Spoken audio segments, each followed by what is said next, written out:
আবার আবার নতুন করে বাঁচতে ইচ্ছে করছে। না না, আমি শেষ শেষ হয়ে গেছি। কি হয়েছে মল্লিকা?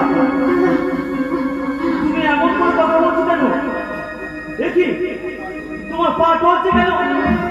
তুমি কি অসুস্থ?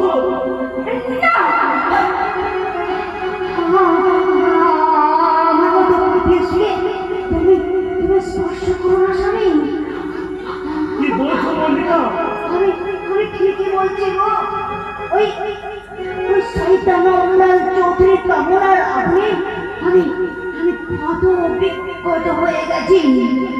তাই তো তোমার সেবা করার অধিকার আমার নেই।